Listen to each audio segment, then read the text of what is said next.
we're going to handle House Bill 193 to start off with, but let me explain to you. These are the mics that this has been recorded. Can't turn them all on at once. This room kind of makes a noise when they do that.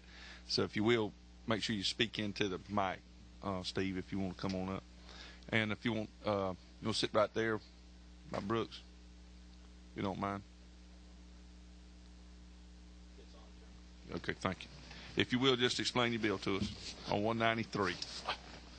Yes, Mr. Chairman. Thank you, members of the committee. I bring forth two bills today. They're very similar, but I want to start with House Bill 193. And first of all, to preface this, this is local legislation, but since we are asking the House to change the partisan status of an office, it has to go as a general bill. So that is why we're having a committee here today. 193 is a similar bill that I dropped last year.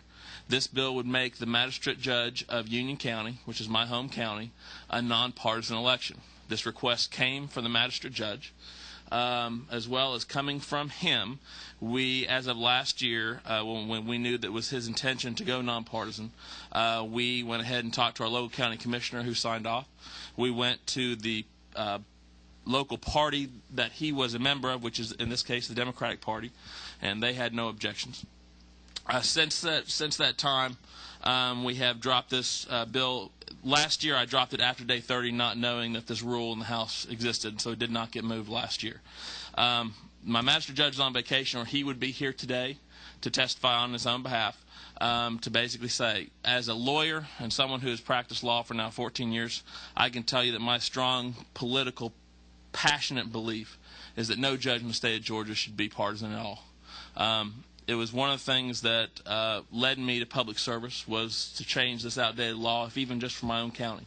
We are dropping a similar measure for my magistrate judge in Raymond County, who is a Republican, who has requested the exact same bill. 33 counties in this state have magistrate, I think it's more than 33, excuse me, there's 33 probate judges in this state that are nonpartisan. Most of your bigger counties are already nonpartisan.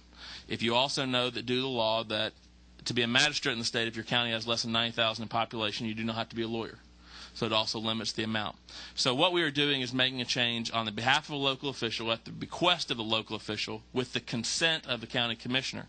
And we are asking for your favorable consideration in taking House Bill 193, which would make, again, the magistrate judge of Union County a nonpartisan office.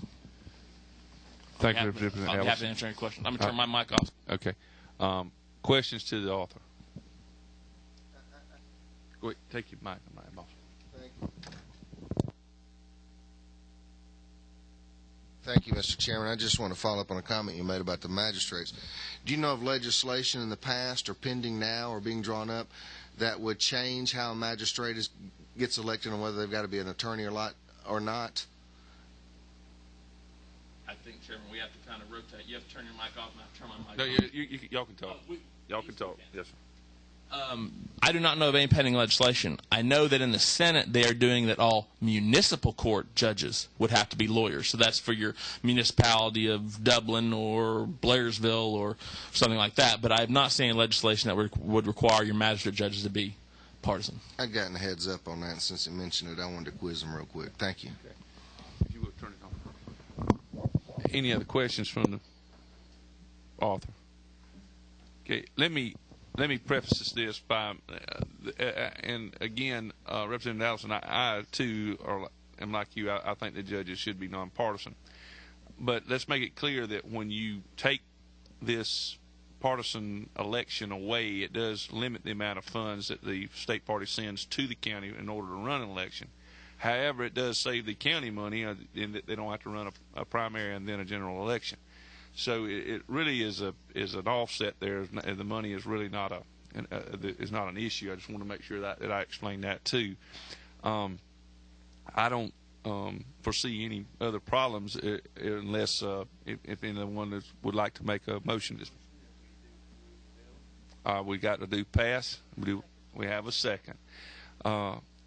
Any discussion? All those in favor of the bill vote aye. All opposed. We will send this on to the floor. Now it does have all the requirements. Is that required? Is that yes. Okay? Even if yes. Sorry.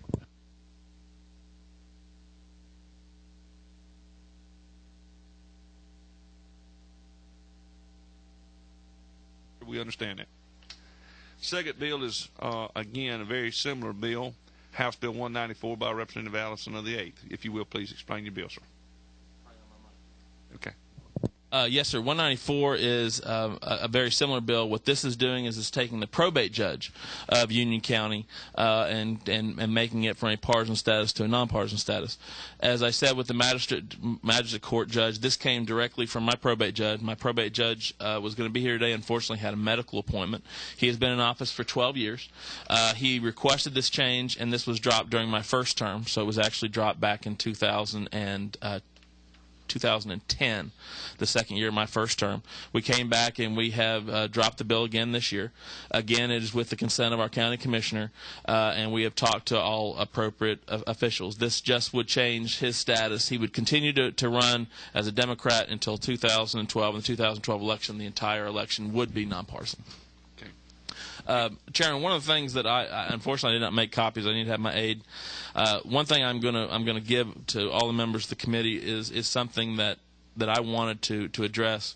What most people forget about these offices, and even though magistrate court went through, and I appreciate that, and now the probate court, most people forget that these offices, regardless of the status as a lawyer or not, they are bound by the code of the JQC, the Judicial Qualifying Commission, and they have some very interesting canons when it comes to political activity, specifically Canon 7, which I make a copy of and I will provide for every member of the committee after this, which basically tells him what activity he can relate to. And it's kind of contrary and arbitrary to basically say he can't carry political positions while having a political office. We know that our Supreme Court and our Superior Courts and our state court judges are all nonpartisan, and they're run by the same thing, but most people don't know that their probate courts are also bound by the laws of the JQC, which basically say they can't endorse, they're not supposed to be members of political organizations, they can't give certain amount of monies to political organizations. So to have a judge bound by these rules as a member of a political party just doesn't make sense. So, point well taken, Representative Allison. Any questions of the author? If you will, please use your mic.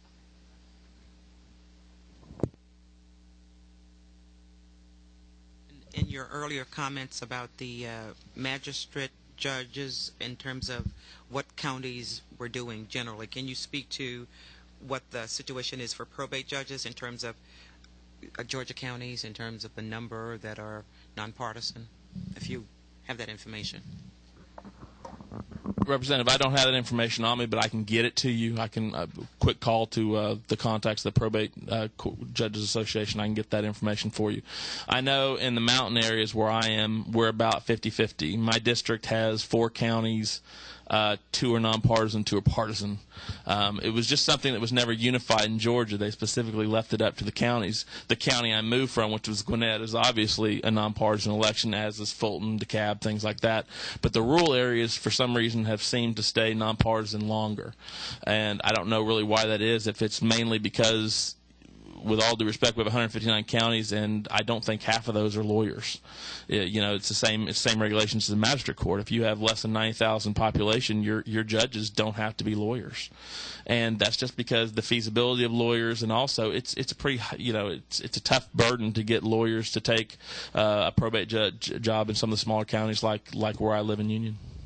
But I can get that information for a representative. I got a couple questions. Does your probate judge, does he or she handle traffic fines? They do. Okay. He does, excuse me. He does. Does he also handle the elections? He handled the elections, I believe it was up until, I want to say 2006, and I believe that's when we formed our elections.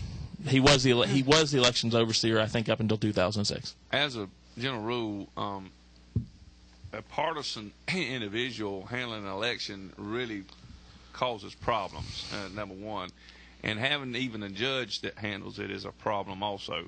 And it's been a working effort to try to get the probate judges out of the election business. Now, as far as the traffic control, I mean, that's not been an issue, but some counties do handle the probate judge, and those counties that don't have a solicitor and a state court judge, usually the probate judge is the one that does that.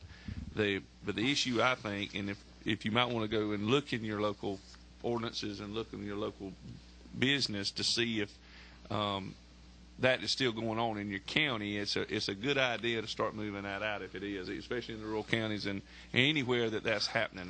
That's just from the chairman for you to look in.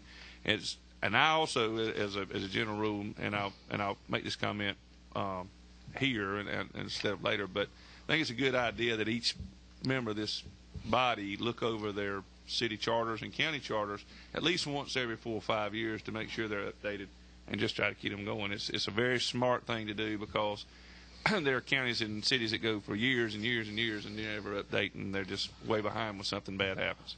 Okay. Yeah, Mr. Chairman, you bring up a good point because I know for a fact in looking at House Bill 193 in the first language, the last time this particular code section was changed was 1997. Before that, we had one person that was the probate judge, magistrate judge, and the election superintendent. So. Okay, I understand. All right, we are at the point now can I get a motion? Mr. Coleman moves to pass. Do I have a second? We have a second. Do we have any discussion? All in favor of the bill say aye. All opposed? Mr. Allison, we'll put these two on the floor. And again, it does meet all the criteria I saw in the back. Is that right, Mr. Lang? Okay. All right. Without further ado, we'll stand adjourned. Yes, sir.